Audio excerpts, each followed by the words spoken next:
Hello, everyone, and hello, everybody, and welcome to Kilowatt. My name is Bodie, and I am your host. And that was good. I'm gonna leave that in. It's a new episode. It's episode 420, which is insane. 420 in the Tesla world. That means a lot. Let's go ahead and jump into our news. So before we get into like the actual news, there was an article out that was talking about myths, misstatements, and misinformation about electric vehicles, and they kind of highlighted the main myths, misstatements, and misinformation. And I just want to go over this with you. I want your opinion, and I genuinely do, because I'm not bashing this person for writing this article. I want your opinion. Do you think these are still a problem? So we're going to go with myths first. EVs are slow as golf carts. Do you think that's true? Because I think right now it's pretty common that EVs can rock and roll when they want to. The next one is EVs only come as sedans, and driving an EV doesn't save money. Now, the first two, EVs are slow and they only come in sedans, I don't think anybody believes that. Some people might believe that EVs aren't saving anyone money, but I don't know that there are a lot of people out there who are thinking that either. So that's the myths. Let's get to the misstatements. EVs cost a lot to maintain. This might be true. I mean, I know it's not true that the EVs cost a lot to be maintained, but that might be a misstatement or a misunderstanding, right, about EVs that people have. The next misstatement that they have listed here is that there is nowhere to charge an EV. So I'm assuming they mean DC fast charging, public charging, home charging. This is what people think. You get an EV, there's nowhere to charge it. EV batteries need to be replaced every 5 years. I've heard this before. I don't know how many people still believe that, but I've heard it before. And then he goes into the misinformation side of things. EVs are worse for the climate due to battery manufacturing. I've heard that a lot. EVs don't go far enough on a single charge. Some of them don't, actually. Let's see. Increase in EVs will collapse the power grid. I still think a lot of people believe that. And EVs are unsafe, which, probably has more to do with battery fires than actual crashes. So what do you think? Do you think that these, let's see, there's 1, 2, 3, 4... 5, 6, 7, 8, 9, 10 myths, misstatements, and misinformation about EVs. Do you think that that's true? And I'm going to read them off for you again. They're slow. They only come as sedans. They don't save money. They cost a lot to maintain. There's nowhere to charge an EV. Batteries need to be replaced every 5 years. They're worse for the climate because of battery manufacturing. They don't go very far on a single charge, and they'll collapse the power grid if everybody charges at the same time. And that actually, if everyone charges at the same time, that might be true. And EVs are unsafe. Do you think people still believe this? There's a couple in here that I think people probably still believe that I still hear, but I don't hear this nearly as often as I used to. So I'm curious, what are your experiences? Send me an email. It's Bodie, BODIE, at 918digital.com. Let's move on to some technology, battery technology. Argonne Laboratory, National Laboratory in Illinois, is conducting ongoing research into lithium-sulfur batteries. So I'm not going to go into a lot of like the actual details on this because I'm going to be 100% honest with you. I am not a electrochemical engineer, and I'm barely capable of reading my children a bedtime story without sounding stupid. So I'm just going to go just a very brief overview of this. The advantages of lithium sulfur batteries are that they're cost effective. Sulfur is cheap and abundant. They can significantly reduce the cost of batteries, so that's great. They're very high energy density. They have a very high energy density. Did I say that right? These batteries can store 2 to 3 times more energy in the same space as our current batteries. That would offer longer range with smaller battery packs. That's really important. And then elimination of some social costs, like sulfur eliminates the need for cobalt and nickel, which are, tied to some ethical and environmental concerns that we talked about on the last episode. But there are some challenges because lithium sulfur batteries work great in the lab. They don't work so great in the real world. Durability right now is an issue. Lithium sulfur batteries tend to have, they fail after a few charge-discharge cycles. That's not good. The problem is that the sulfur dissolves from the cathode during discharge, forming this soluble lithium polysulfides that hinder battery performance. But there's a breakthrough, and that's what the fine folks at the Argonne National Lab are working on. And this breakthrough has had some positive developments to eliminate this sulfur loss from the cathode. So the mechanism of the breakthrough is that the catalyst changes the reaction pathway, leading to the formation of dense nanoscale bubbles of lithium polysulfides that prevent sulfur loss instead of encourage it. It's uncertain whether or not that this is actually going to work long term or have any sort of commercial viability. But the big picture here is that in order for this whole EV experiment to work, we can't rest on what we have today. We have to be thinking in the future. And so, this probably isn't going to work. And you know what? The next 6 or 7 things that they try probably isn't going to work. But that 7th, 8th, and 9th thing, then we're going to start to see real progress and big changes in batteries. So I'm very optimistic about this. And I just thought it was a cool little story. And hopefully you thought it was cool too. All right, that is it for our EV news. I do want to let you know that if you want to support this show, you can go to patreon.com/kilowatt or supportkilowatt.com. There's also links in the show notes if you want to sign up to be an Acast Plus member, which would allow you to listen to this show without ads. More than that, there is also some other little news here. I'm going to be taking a break from this show for a couple of weeks.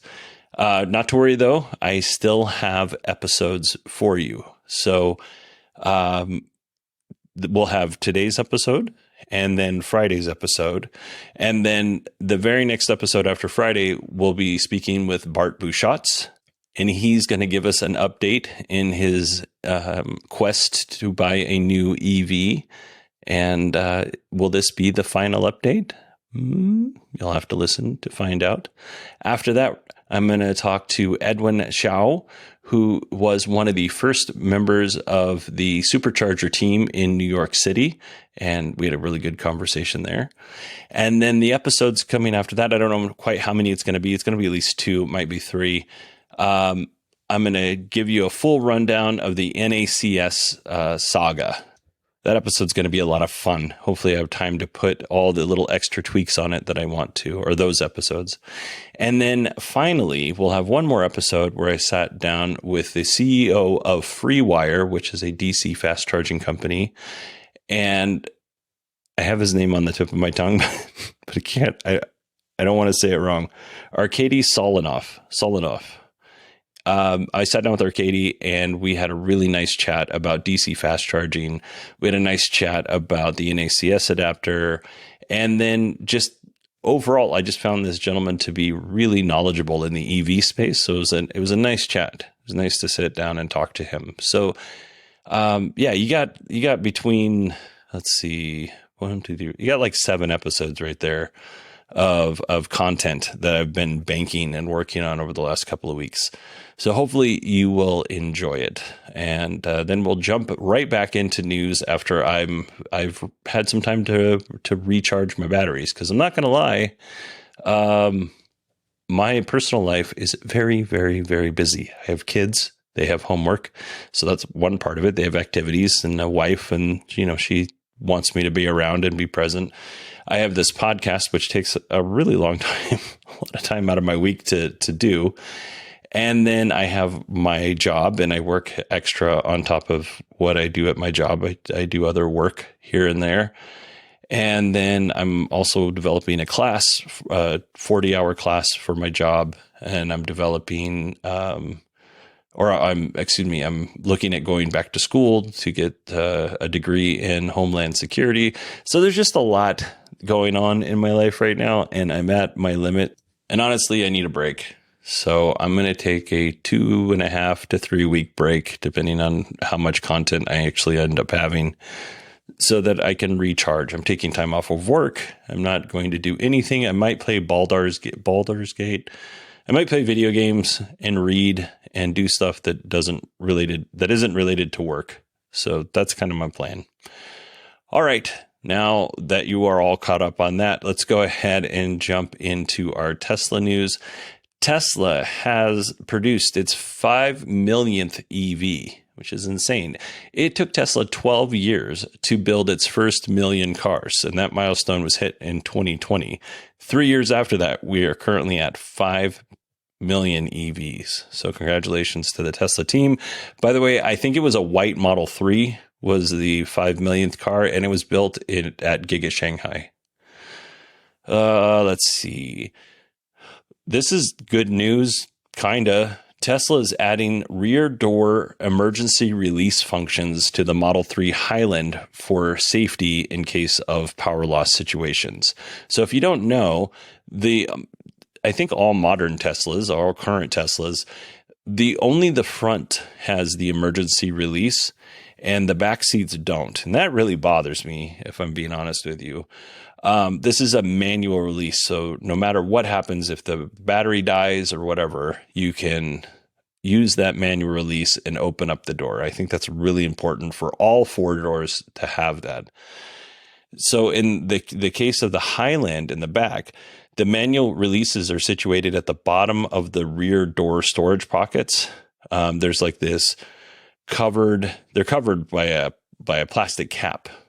The front doors will have something similar, but they won't have the plastic cap. Now, we're not certain whether or not these manual releases will be available in every country, because right now we just know that Tesla is doing it in the countries that they're required to do it in, which is unfortunate because I think they should do it everywhere. Recently, and I don't know why this is, but recently there's been lots of stories of people stuck in their Teslas because they didn't know how to exit the vehicle after their battery had died, the 12-volt battery had died. They didn't know how to get out. They didn't know how to use the manual release to open up the door, which is insane to me. Anyway, back to the point. Everybody in that vehicle, every door that vehicle has, there should be a manual mechanism so that they can escape. Let's say that my kids and I are in a car, God forbid, we get in an accident. I'm unconscious. My kids are in the back seat because they're 11 and they can't sit in the front seat yet. So I'm unconscious. For whatever reason, the power dies to the car. They can't get out. That's not a good situation for them to be in. They should be able to exit the vehicle safely without having to crawl into the front seat to get out, because it could be even more dangerous. Could set off an airbag by doing that. You can get cut on metal or whatever. There should just be manual releases in the car.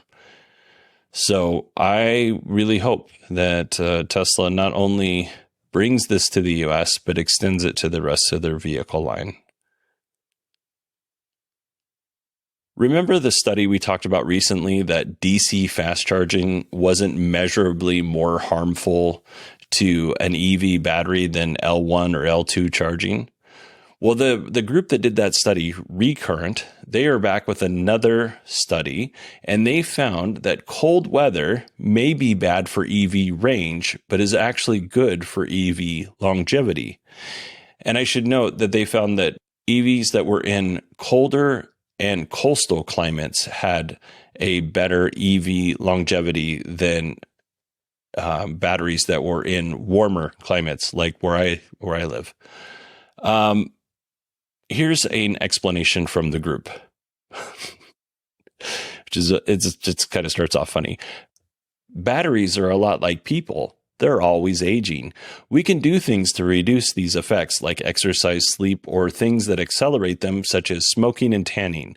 The same is true of batteries. And being exposed to heat is a lot like smoking cigarettes. Environmental heat contributes extra energy to the electrochemical reactions in the battery, which can accelerate unwanted chemical reactions that can age the battery prematurely. The generally accepted threshold for accelerated battery degradation is around 30 degrees Celsius or 86 degrees Fahrenheit. I can tell you right now, I don't think we've seen below 86 degrees Fahrenheit after noon since May. My car is definitely it's smoking packs of cigarettes a day based on this analogy. But I think that's interesting. It's bad. The colder weather is bad for the battery in terms of range, but it's good for the battery in terms of longevity. I'll keep you posted whether or not my car gets a smoker's cough. Let's see. Last story here. Two more stories. Saudi Arabia and Tesla are reportedly in talks for an EV factory in the kingdom. It was reported by the Wall Street Journal that Saudi Arabia was trying to sweeten the deal with some cobalt from the Democratic Republic of Congo. Jeez, words are hard. And honestly, I thought this story was weird for a lot of different reasons, but here are the top three. First, the DRC cobalt, that's problematic because of human rights and environmental issues. And there are ethical mines, I guess, that you could get cobalt from there, but you have to be really careful, right? So for Saudi Arabia just to be like, hey, we got a grab bag full of cobalt, that seemed like a weird negotiating sweetener. Also, Saudi Arabia has a majority stake in Tesla's competitor, Lucid Motors. So not to say that they wouldn't diversify by having, two major EV companies manufacturing cars in their country. It just seemed like it was weird because Saudi Arabia owns like 60% of Lucid Motors. And then the other thing that kind of made this sound not plausible to me was back in 2018 when Elon thought that he had funding secured. Well, that funding was coming from Saudi Arabia, funding secured to take the company private. And it turns out he didn't have funding secured, which led to Elon and Tesla having to pay like $20 million each. Elon's tweets had to be monitored, and Elon had to step down as chair of the board. Tesla board's chair. Anyway, as you can tell, my brain's not functioning too good today, but he had to step down in any case. And Robin Denholm actually ended up moving into that position. Well, it turns out, according to Elon on Twitter or on X, the Wall Street Journal got this all wrong. Now, was there talks between Tesla and Saudi Arabia? Probably. Did they go far? Probably not. I'm guessing that a lot of different countries around the world would like Tesla to have a factory there. But as of right now, this isn't true. All right, let's get to our final story here. And this made me very happy when I saw it. The Tesla wall connector, anything after generation 3, you can now access it in the Tesla app. So when I read this, I was very excited. My kids were at martial arts, so I was like, okay, I'm gonna update my Tesla app so when I get home, I can actually put it on my network and access my charger through the app. And I updated it, and it had the wall charger there through the profile, and I was like, this is great. I was not able to get it connected to my network. So I have a 5 gigahertz network in my house, and it's an Eero setup. There is an option in Eero for troubleshooting to turn off the 5 gigahertz option for like 10 minutes while you're trying to install a 2.4 gigahertz product. And I still wasn't able to get it to work. So I'm going to try over the next couple of days to get this to work, but I'm very excited. People in Europe and I think England have had this ability for a while. So I am looking forward to adding my wall connector to my Tesla app. Hopefully I can get it to work. Yeah, it was a little disappointing, but I only tried for about 25 minutes, and then it was too hot to be outside in my garage sitting there waiting for this thing to connect. But I will give you an update once it's all connected and ready to go. All right, everybody, that is it for me this week. I want to thank you all, or not this week, this episode. I'm still going to talk to you on Friday. I want to thank everybody for listening. Thank you all to the patrons who support the show. Thank you, and I hope you all have a great week. Talk to you on Friday.